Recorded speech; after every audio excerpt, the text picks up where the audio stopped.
सकाळी उठून लवकर कामं कशी करायची किंवा बरेच वेळा असं होतं की आपण जेव्हा लवकर सकाळी उठतो त्यावेळेस आपल्याला इतका कामाचा कंटाळा येतो, कधी-कधी खूप आळस देखील येतो. गृहिणी असल्यावरती आपण जेव्हा घरामध्येच असतो तेव्हा आपण विचार करतो की आपण हे काम दुपारी करू किंवा नंतर करू किंवा थोडा वेळ मोबाईल बघू. तर या कारणांमुळे आपल्या कामाला, पुढच्या कामांना खूप लेट होत असतं. तर तसं न करता सगळी कामं सकाळच्या वेळेतच कसं मॅनेज करते, कसं लवकर घर आवरून घेते किंवा मला बाहेर जायचं असेल तर मी सकाळी घरातली आवराआवर कशी करते, तेच तुमच्यासोबत आज शेअर करणार आहे. तर व्हिडिओ हा शेवटपर्यंत नक्की बघा. चॅनलला सबस्क्राईब केलेलं नसेल तर सबस्क्राईब देखील करा. तर हॅलो, मी मीनल तुमच्या सर्वांचं आजच्या एका नवीन व्हिडिओमध्ये खूप खूप स्वागत करते. तर व्हिडिओला ही सुरुवात तर झालेली आहे.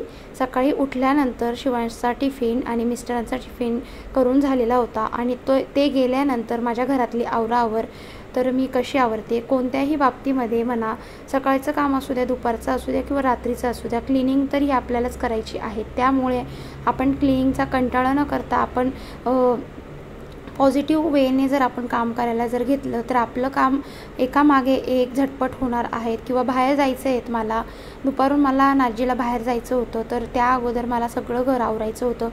तर सगळ्यात आधी बघितलं असेल की मी सगळ्यात आधी पडदे ओपन केले, कारण घरामधली जी काही निगेटिव्ह एनर्जी असते ती घराच्या बाहेर जाण्यासाठी पडदे वगैरे ओपन केले आणि खिडक्या वगैरे खोलून दिल्या. बाहेरची जी खेळती हवा आहे ती आतमध्ये येईल आणि घरातली जी दमट हवा आहे ती बाहेर जाईल. त्यामुळे सगळ्यात आधी तर प्रकाश घरात घेणं खूप गरजेचं आहे. त्यानंतर मग जी गादी होती हॉलमध्ये, अंथरूण तर आजीने उचललं, पण गादी जड असल्यामुळे गादी मी बेडवर परत नेऊन ठेवली. तर आता सध्या आजी आलेली आहे त्यामुळे आम्ही गादीवरच झोपतो. त्यामुळे गादी रोज इकडून तिकडं आणण्यामध्ये म्हणजे आजीला उचलत नाही, त्यामुळे मग मी नेऊन ठेवली. तिकडची बेडशीटसुद्धा बेडवरची लगेचच नीट केली, कारण त्यावेळेस जे काम आपण जर केलं ना तर आपल्याला नंतर त्या कामाचा कंटाळा येत नाही किंवा दबका पडत नाही. तर ती चादर जर मी तशीच ठेवली असती तर ती नंतर तशीच राहिली असती दिवसभर. त्यानंतर हॉलचं जे काही सोफाचं आवरावर आहे, सोफ्याचं जे कवर आहे ना, दिवसातून 3 वेळा मला नीट करावं लागतं, कारण घरामध्ये छोटी मुलं असली की असंच इकडे तिकडे खेळताना सगळं कवर इकडे तिकडे करून टाकतात. त्यामुळे आता तर शिवांश स्कूलला गेला आहे त्यामुळे 3 तास तरी सोफा अगदी व्यवस्थित राहणार आहे. त्यानंतर बघा, हे जे कपडे होते तर कपडे माझे गुरुवारपासूनचे पडलेले होते. तर हा जो व्हिडिओ आहे हा आजचा व्हिडिओ आहे. तर आज सोमवार, तर हा गुरुवारपासूनचे जे कपडे होते तर खूप कपड्यांचा ढीग जमा झालेला होता आणि मिस्टरांचे ते 3 जोड झाले होते, माझे 2 जोड झाले होते, आजीचं एक लुगडं होतं आणि माझ्या मुलाचे 2 ड्रेस, असे सगळे ड्रेस मी भिजत घातले. तर सगळ्यात आधी तर कपडे निरमा पावडरमध्येच भिजत घालते, कारण माझ्याकडे वॉशिंग मशीन नाही आहे. तर इतकी सगळी कपडे मला आता हातानेच वॉश करायची आहे. तर सगळ्यात आधी भिजत घातली ना तर अगदी 1-1.5 तासामध्ये माझी आंघोळ म्हणा किंवा बाकीची जी एक्स्ट्राची कामं करता आहे ना, कपडे तोपर्यंत चांगली भिजतात. आणि मग धोपटणं आणलेलं आहे नवीन, त्या धोपटण्यानेच मग सगळे कपडे चांगले आपटूनच घेणार आहे, म्हणजे लवकर झटपट मोकळी होतात कपडे. त्यानंतर कपडे तर भिजायला घातली, तर पुढचं काम म्हणजे बसून न राहता किंवा मोबाईल बघत न बसता लगेचच ते बाहेर जे कपडे सुकत होते तर त्याला पण 2 दिवस झालेले होते. तर 2 दिवस मी मम्मीकडे गेली होती. तुम्हाला मम्मीकडचा होम टूर तर शेअर केलेलाच होता, बघितलं नसेल तर नक्कीच जाऊन बघा. आणि हे जे कपडे होते ते 2 दिवसापूर्वीपासून वाळत टाकलेले होते, तर छान सुकलेले होते. तर मग घरात घेतले, त्यांच्या छान घड्या घालून व्यवस्थित त्यांच्या कपाटामध्ये ठेवले. ऑर्गनाईज केलेलं असलं कपाट की वेळेवर आपलं जे कपडा आहे किंवा जो ड्रेस आहे तो वेळेवर सापडतो. आणि ऑर्गनाईज केलेलं नसेल तर आपल्याला खूप टाईम देखील लागतो सापडायला आणि त्याच गोष्टी मॅनेज करायला किंवा ऑर्गनाईज करायलासुद्धा वेगळा टाईम जातो. त्यामुळे आपले कपडे आपण व्यवस्थितच ठेवले पाहिजे. त्यानंतर झाडू मारायला घेतला, तर सगळ्यात आधी झाडू मारून घेतला. हे सगळी कामं झाल्यावर उरलं काम म्हणजे माझं झाडू मारायचं. तर सगळ्यात आधी बेडरूममध्ये झाडू मारून घेतला आणि मग तिकडेच बाल्कनीमध्येच सगळी घाण बाहेर काढून दिली. तर इथे मी खालती हे वाकून बघत होती की जे मिस्टर रोज जी पूजा करताना तर त्याचं जे दूध होतं ना, तर ते अभिषेक केलेलं दूध सगळं मनी प्लॅन्टमध्ये टाकलं होतं. त्यामुळे त्यांनी पाणी टाकलं नव्हतं, त्यामुळे खूप घाणेरडा म्हणजे दुधाचा वास सुटलेला होता. तर खूप म्हणजे कुजल्यासारखा म्हणजे खूप दुधाचा वास येत होता. त्यामुळे म्हटलं कसला वास येतोय, तर तिथे मी पाणी ओतून दिलं आणि झाडांनासुद्धा छान पाणी वगैरे घातलं. झाडंसुद्धा छान अशी फ्रेश करून घेतली. तर झाडांना असं छान पाणी घातलं ना तर अगदी खुलून जातात. त्यानंतर बेडरूम तर माझा झाडून झालेला होता. किचन आणि हॉल पण आता लगेचच क्लीन करून घेणार आहे। तर कसं आहे ना, एक साथ आपण जे काम हातात घेतलं आहे ना ते आपण काम पूर्ण केलंच पाहिजे। असं नाही आहे की आता बेडरूम क्लिनिंग केला, आता हॉल थोड्या वेळाने क्लीन करते, तसं न करता आपण जे काम हातामध्ये घेतलं आहे ना ते काम आपण लगेच केलं ना तर आपलं ते काम नंतर करण्याची ती गरज पडत नाही। कारण सारखं करत तेच काम करायला आपल्याला बायकांना कंटाळा येत असतो आणि दिवसभराची परत मुलं घरी आल्यावरती दुसरी कामं असतात। त्यामुळे मग आपण जी कामं ज्या वेळेसच केली तर आपलं घरसुद्धा स्वच्छ होणार आणि कोणी आलं किंवा आपल्यालासुद्धा बाहेर जायचं असेल तर आपल्याला मोकळ्या वेळेने किंवा टेन्शन फ्री आपल्याला घराच्या बाहेर जाता येतील। कारण बघा आता मला इथून आता आवरल्यावरती दुपारी 1 वाजेपर्यंत मला बाहेर जायचं आहे। तर बाहेर गेल्यावरती घरी आल्यावरती हे सगळं कामं करायला खूप कंटाळा येतो, जीवावर येतं आणि अंथरूण म्हणा, कपडे म्हणा, झाडू म्हणा हे आवरायला तर खूपच म्हणजे खूप जीवावर येतं। ते करून संध्याकाळचं जेवण बनवायचं असतं। त्यामुळे आपण ना सकाळी लवकर उठून जर हे कामं जर केले तर आपल्याला दुपारची जी काही कामं असतील, बाहेरची कामं असू द्या किंवा घरामध्ये दुसरे कोणी पाहुणे येणार असेल तर हे कामं आपण सकाळीच केले पाहिजे। त्यानंतर बघा छान झाडू मारून घेतला आणि आता किचन ओट्यावरची जी काही सकाळची भांडी होती, चहाची भांडी म्हणा किंवा टिफिन बनवल्यावर त्याची काही जी भांडी होती ती सगळी आता धुवून घेणार आहे। कारण ही जर दुपारपर्यंत तशीच राहिली तर ही संध्याकाळपर्यंत देखील तशीच राहतील किंवा मग दुपारच्या जेवणापर्यंत तशीच राहील। परत दुपारचं जेवण केलं की आपल्या बायकांना इतका आळस येत असतो किंवा खूप कंटाळा येत असतो की आता असं वाटतं की जेवण झाल्यावर आपण थोडंसं रिलॅक्स पडावं, पण तसं न करता आपण ही भांडी जर थोडी घासून घेतली ना तर दुपारच्या वेळेपर्यंत आपल्याला इतकी भांडी जमा होत नाही किंवा मग कंटाळा देखील येत नाही। 2 ताटं जर दुपारची असली तर आपले झटपट काम देखील होतं। तसं तर आम्हाला आज बाहेर जायचं होतं तर आम्ही आज बाहेरच काहीतरी खाऊन घेणार होतो, त्यामुळे ही भांडी तर मला क्लीन करायचीच होती। कारण आल्यावरती किचन ओटा जर मेसी असला तर ते बघून आपली चिडचिड तर होतेच, त्याचबरोबर काम देखील डबल वाढतं। तर बघा आता बोलता भांडी देखील छान घासून घेतली आणि छान आता धुवायला घेतलेली आहे। तर भांडी 2-1 तास तशीच मी पाणी वगैरे निथरून देते आणि मग नंतर मी मांडणीला सगळी भांडी लावून देत असते। तर आजी आलेली आहे तर आजीला बोलले की तू आता आंघोळीला जा, तोपर्यंत मी काही घरातली जी काही बाकीची क्लिनिंग आहे ती करून घेते। तर भांडी तर क्लीन झाली। आता किचन ओटासुद्धा माझा रोजच्या रोज सवय आहे की सकाळ असू दे संध्याकाळ असू दे ओटा किंवा गॅस असा रोज मी क्लीन करत असते। मला अगदी सवय लागली स्वच्छतेची की मला असं नाही येत की दिवसातून आता एकदाच किचन ओटा क्लीन करायचा, मला तसं बिलकुल आवडत नाही। मी दिवसातून 2 ते 3 वेळा गॅस पुसत असते, कारण किचन ओट्यावरती जे काही सांडलेलं असतं, काही ओतू गेलेलं असतं ते लगेचच क्लीन केलेलं बरं, कारण नंतरून ते काम जास्त वाढतं किंवा आपल्याला गॅस जास्त क्लीन करण्याची, डीप क्लिनिंग करण्याची गरज पडते। तसं न करता मी बघा आता बोलता छान गॅस क्लीन करून घेतला।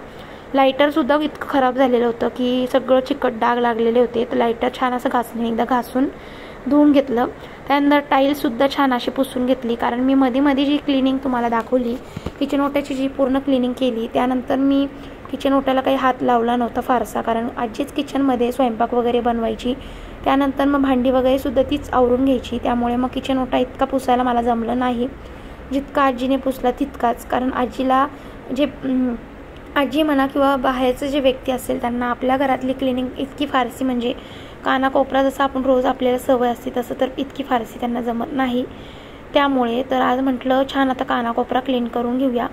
तर मिक्सरच्या पाठीमागे देखील इतकी सगळं घाण झालेलं होतं, खरगटं सांडलेलं होतं, ते सुद्धा छान पुसून घेतलं। मग हे डबे म्हणा सगळे व्यवस्थित लावून घेतले। ऑर्गनाईज केलेली अगदी वस्तू अगदी व्यवस्थित दिसते, दिसायला सुद्धा छान दिसते आणि काही म्हणजे आपलं कामसुद्धा जिथले तिथे झटपट होतं। तर आता बघा रॅकच्या पाठीमागे सुद्धा सांडलेलं होतं, ते सगळं छान पुसून घेतलं। गॅस ओट्या खालचं क्लीन केलं। 3 दिवसापासून चहाचं ओतू गेलेलं होतं, सगळं चहाचं सांडलेलं होतं, चहापत्ती वगैरे ओतू गेलेली होती, त्यामुळे सगळं चिकट झालेलं होतं। तर गॅस वगैरे छान घासून जितका मला घासता येईल तितका क्लीन केला, बाकी तर मी ओल्या कपड्यानेच पुसून घेत असते। त्यानंतर बघा टाईल्स, खिडकीच्या इथली जी टाईल्स आहे ना तिथंसुद्धा पूर्ण धूळ उडालेली होती, तर धुळीने पूर्ण डाग झालेले होते। इथली बाजूची टाईल्स म्हणा सगळी छान पुसून घेतली। त्यानंतर या ज्या बॉटल्स होत्या, या काचेच्या बॉटल आहे, तर यामध्ये आपण जे काही चायनीज वगैरे बनवतो घरीच त्याचे जे असतात चिली जे आपले चायनीजसाठी जे काही लागतं ना ते सगळं या बाटल्यांमध्ये म्हणजे मी रेडीमेड आणलेलं होतं, पण काही फारसं बनवणं झालं नाही। आता भरपूर दिवस झाले तर म्हटलं नको ते वापरायला, तर त्यातलं जे काही होतं ते सगळं फेकून दिलं आणि त्या बॉटल छान आता धुवून व्यवस्थित म्हटलं घासून ठेवूया, त्यामध्ये दुसरं काही जर भरून ठेवायचं असेल तर कामात येतील। त्यामुळे तर बॉटल वगैरे छान आता घासून धुवून ठेवलेलं आहे। त्यानंतर ही बघा खिडकीच्या इथे सुद्धा इतकं सगळं घासणीचं म्हणा किंवा जे खरगटे डाग सगळं उडालेलं होतं। तर वायपरसुद्धा छान असं एकदा घासून घेतलं, कारण 4-5 दिवसापासून आजीच क्लिनिंग करत होते, त्यामुळे किचनमध्ये यायला काही जमलंच नाही। आणि मग आपल्या हातची जी क्लिनिंग असते, आपल्याला जी रोजची सवय असते ना, ते केल्याशिवाय आपल्याला मन भरतच नाही बायकांचं। किचनमध्ये अगदी आपण जितकी स्वच्छता ठेवू तितकी कमीच। तर त्यानंतर ही जे काही आपल्या बेसिंगच्या इथला जो नळ आहे ना, तो नळसुद्धा इतका खराब झालेला होता, सगळं धूळ आणि खरगटं लागलेलं होतं। नळसुद्धा घासणीने छान असं घासून घेतला आणि त्या आजूबाजूची टाईलसुद्धा घासून घेतली, तिथेसुद्धा खरगटं वगैरे उडालेलं होतं त्यामुळे। त्यानंतर पाण्याने छान बेसिंग आणि बेसिंगचा एरिया सगळा पॅसेज छान धुवून घेतला।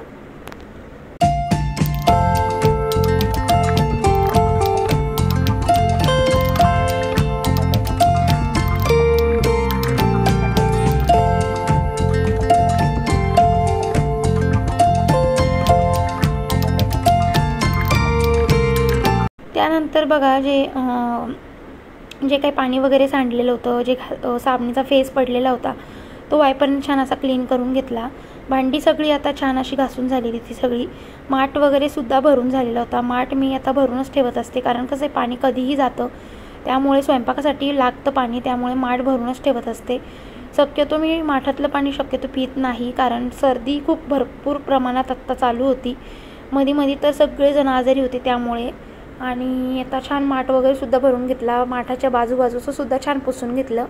त्यानंतर उरलेलं काम म्हणजे बेसिंगसुद्धा रोजच्या रोज असं क्लीन करत असते, सकाळ असू द्या संध्याकाळ असू द्या, बेसिंग अगदी छान असं घासून व्यवस्थित धुवून ठेवत असते। कारण कसं आहे ना, बेसिंगमधनंच आपल्या घाण, उबट, चिकट, तेलकट सगळं जात असतं आणि त्याचा वास जो सुटतो ना, त्या वासामुळे मग किचनमध्ये आवरल्यासारखं वाटतच नाही आणि खूप खरगटं तसंच राहिलं तर बेसिंगचं भांडंसुद्धा चिकट व्हायला लागतं।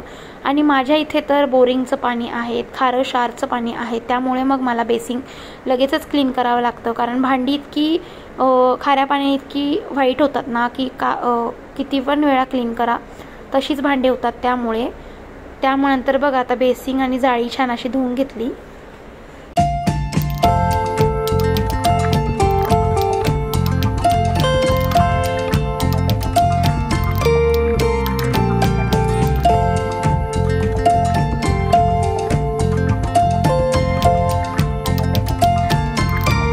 तर आता मला आंघोळीला जायचं होतं, तर आजी आंघोळीला गेलेली होती आणि आजीची आंघोळ होईपर्यंत जी काही वरची क्लिनिंग होती, म्हणजे जसं आपल्या घरामध्ये टीव्ही म्हणा, टीव्हीच्या आजूबाजूचा स्पीकर म्हणा, टेबलावरती जे काही सामान ठेवलं असेल ते असू द्या, किंवा मशीन म्हणा, किंवा बेसिंगचा एरिया म्हणा, सिंक एरिया म्हणा, हे फ्रीज क्लिनिंग म्हणा, हे सगळं आपण रोजच्या रोज क्लीन केलंच पाहिजे। आणि कसं आहे ना, एकदा की सवय लागली ना तर मग आपल्याला सवय लागूनच जाते। तर बघा आता टीव्ही छान पुसून घेतला। टीव्हीवरती इतकी धूळ लागलेली होती, कारण खिडकीमधनं सगळी धूळ घरामध्ये येते आणि खालती गॅरेज असल्यामुळे त्याचीसुद्धा धूळ येते, गॅरेजची जी काही गाडीची घाण असते ती सुद्धा येते त्यामुळे। तर आता बघा स्पीकरसुद्धा छान पुसून घेतला, टीव्ही पुसून घेतला। आता फ्रीज बघू शकतात, फ्रीजसुद्धा क्लिनिंग मी तुमच्यासोबत शेअर केली आहे। तर फ्रीजवर इतका पसारा झालेला होता, जे काही लागत नव्हतं, गोळ्या औषधं म्हणा, ती काही न लागणारी फेकून दिली। त्यानंतर मुलाला ज्या काही राख्या बांधलेल्या होत्या स्कूलमध्ये, त्या राख्यासुद्धा उचलून ठेवून दिल्या। आणि फ्रीजवर फक्त मला आता कासव ठेवायचं असतं, जे काही क्रिस्टल कासव आहे ती मी फ्रीजवर ठेवत असते पाणी भरून। त्यानंतर मोबाईल असू द्या, बाकी याच्या व्यतिरिक्त मी काहीही ठेवत नाही। तर आता बघा फ्रीज असा छान असा रोजचा रोज पुसून घेतला ना, अगदी स्वच्छ आणि धूळसुद्धा देखील लागत नाही। त्यानंतर बघा आंघोळ झाली, सगळी कपडे धुवून झाली, तर कपडे धुताना काही व्हिडिओ शूट केला नाही, भरपूर कपडे होते। तुम्ही कपड्याचा अंदाज घेऊ शकतात की मला भरपूर वेळ लागलेला असेल, अर्धा तास तरी मला लागला। त्यानंतर कपडे तसेच सुकत किंवा पाणी निथरत न ठेवता लगेचच कडक पिळून मी लगेच बाहेर सुकतही टाकले होते, कारण कसं आहे ना, कपडे लगेच सुकत टाकल्यानंतर कपडे लवकर सुकतात, तसेच जर ठेवले तर कपड्याला परत अजून जास्त टाईम लागतो। त्यानंतर ही माझी देवपूजा, देव छान असे स्वच्छ आवरून घेतले, देवांनासुद्धा असं छान स्वच्छ केलं तर खूप छान वाटतं, प्रसन्न वाटतं। त्यानंतर बघा आता सगळी टोटल कामं झाली होती, आता मला जायचं होतं बाहेर। आता 1 वाजलेला होता, जवळपास पाऊण वाजलेला होता। मुलाला म्हटलं जी काही भांडी होती धुतलेली, तिला आता 2 तास झालेले आहे, तर भांडीसुद्धा जागच्या जागेवर लावून देते, म्हणजे कसं आहे ना, काम एकदा सगळं घरातलं झालं की बाहेर गेल्यावरती कोणत्याही घरातल्या कामांची चिडचिड, डोक्यामध्ये विचार देखील येत नाही। तर बघा आता भांडी वगैरे सगळी लावून देते, म्हणजे कसं आहे सुकलेली असली की संध्याकाळची भांडी ठेवायला जाळी रिकामी होते आणि किचन ओटा देखील स्वच्छ आणि क्लीन दिसतो आणि ऑर्गनाइज देखील दिसतो। त्यामुळे तर कसा वाटला आजचा व्हिडिओ मला कमेंट देखील करा। चॅनलला नवीन असतील तर सबस्क्राईब करा, बाजूला बेल आयकॉनला प्रेस करा, शेअर करा इतरांसोबत। माझ्या चॅनलला असाच सपोर्ट असू द्या, कमेंट करा। कमेंट केल्याने मला छान मोटिवेशनल वाटतं। माझ्या व्हिडिओंपासून तुम्हाला जर थोडंसुद्धा काही मोटिवेशन वाटत असेल किंवा छान वाटत असेल माझा व्हिडिओ तर नक्कीच माझ्या चॅनलला एक कमेंट करा। चला आता भेटते पुढच्या व्हिडिओमध्ये, तोपर्यंत सगळ्यांना श्री स्वामी समर्थ। सगळेजण सगळ्यांची काळजी घ्या।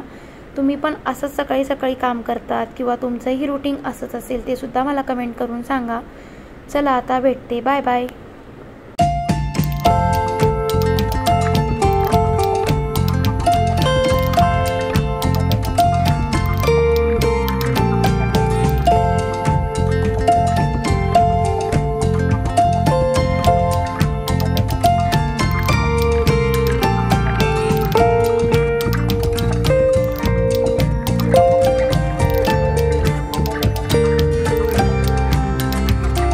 ज्या काचेच्या बॉटल्स होत्या त्या फुटू नये किंवा इकडे तिकडे ठेवल्या आणि खराब होऊ नये, त्यामुळे मग धुवून फ्रीजमध्येच ठेवलेलं आहे। ज्यावेळेस काही भरायचं असेल त्यानंतर ऑर्गनाइज करेल। तर चला आता भेटते पुढच्या व्हिडिओमध्ये, बाय बाय।